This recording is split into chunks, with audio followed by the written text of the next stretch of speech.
Assalamualaikum warahmatullahi wabarakatuh. Perkenalkan, nama saya Miftahul Jannah. Saya merupakan dari kelas MJ103. Di sini saya ingin mempresentasikan terkait jawaban saya, yaitu mengenai perkembangan e-commerce di Indonesia, peluang, tantangan, dan transformasi ekonomi digital. E-commerce atau yang biasa kita sebut dengan perdagangan elektronik merupakan suatu aktivitas jual beli barang atau jasa secara online, yaitu melalui internet. Aktivitas tersebut mencakup berbagai transaksi, yaitu yang dilakukan tanpa perlu tatap muka secara langsung. Di Indonesia, e-commerce mengalami perkembangan pesat terutama selama pandemi COVID-19, di mana pandemi tersebut yang memacu perubahan perilaku belanja masyarakat yang sebelumnya masih menggunakan sistem tunai atau transaksi langsung di tempat. Nah, sekarang sudah mulai beralih ke sistem daring atau transaksi langsung di tempat. Sekarang sudah mulai beralih ke sistem daring atau transaksi secara digital. Pertumbuhan ini juga didorong oleh kemudahan akses, promosi menarik, pengaruh sosial, iklan masif, dan maupun tren yang ada.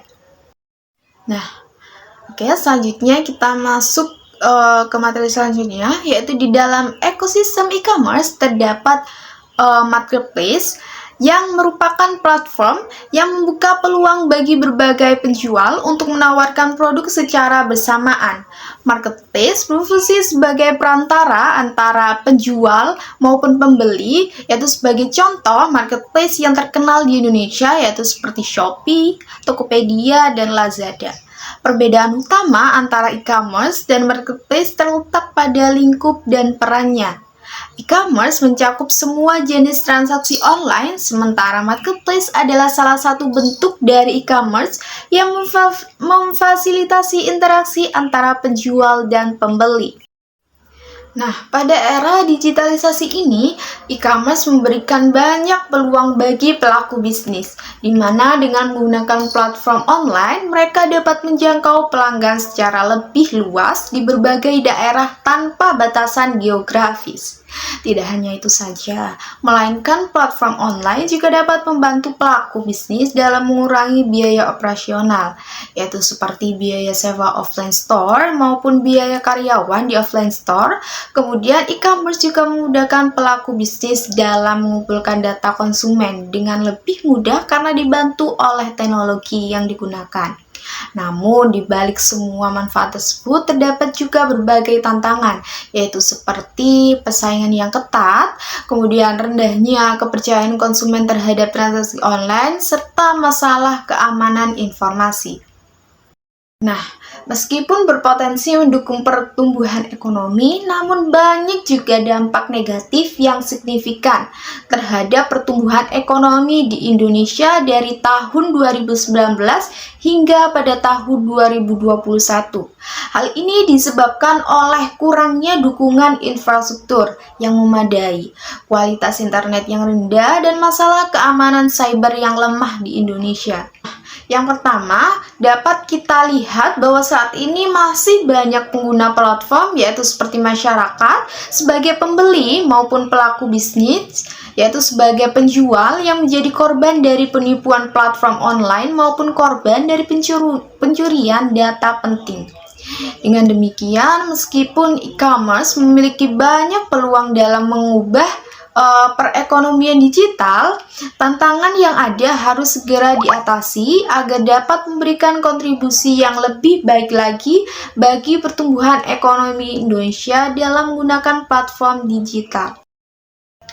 Oleh sebab itu, untuk memaksimalkan potensi e-commerce dalam mendukung pertumbuhan ekonomi, sangat diperlukan peningkatan kualitas infrastruktur, keamanan cyber, dan promosi sistem pembayaran elektronik yang lebih aman dan lebih baik lagi dari sebelumnya oleh pihak yang berwenang dan tanggung jawab dalam menangani hal tersebut. Namun, diharapkan dengan ketika sudah ditingkatkan kualitas tersebut, para pengguna juga dapat menjadi lebih bijak lagi dalam bertransaksi secara online, yaitu dengan menggunakan platform-platform e-commerce dan jangan disalahgunakan. Nah, Untuk pertanyaannya, bagaimana e-commerce, fintech, dan ekonomi digital memengaruhi bisnis dan UMKM di Indonesia? E-commerce, fintech, dan ekonomi digital telah membawa dampak yang signifikan bagi bisnis dan UMKM di Indonesia.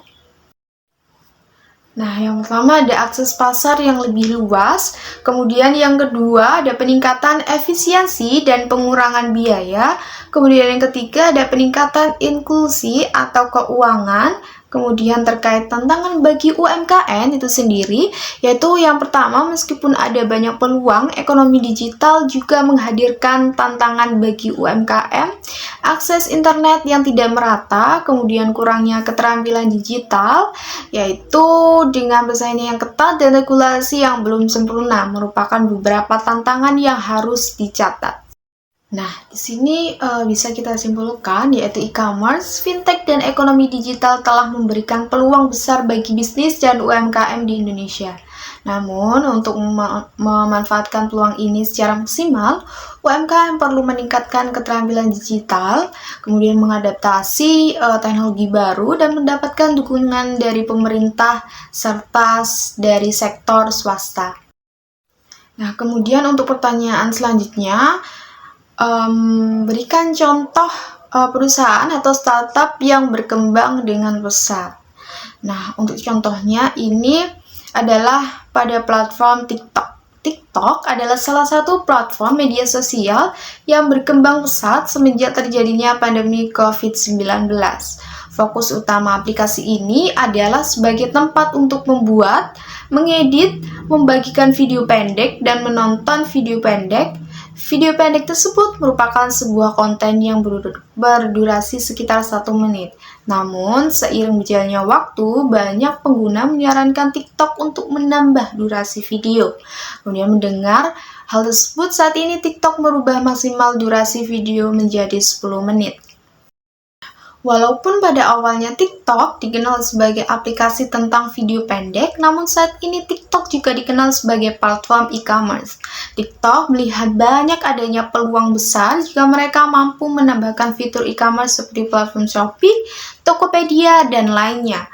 Mengingat banyak fokus TikTok pada video pendek, sangat cocok dipadukan dengan fitur belanja online, yaitu TikTok Shop. Melihat peluang tersebut, TikTok pun mengembangkan fitur TikTok Shop dan Showcase, yaitu sebagai sarana bagi para pengguna dalam melakukan transaksi jual beli melalui video pendek yang ada di aplikasi TikTok maupun secara live streaming, di mana melalui fitur TikTok Shop pengguna dapat melakukan aktivitas jual beli, dan fitur Showcase pengguna dapat melihat dan menampilkan produk yang dijualkan atau ditawarkan.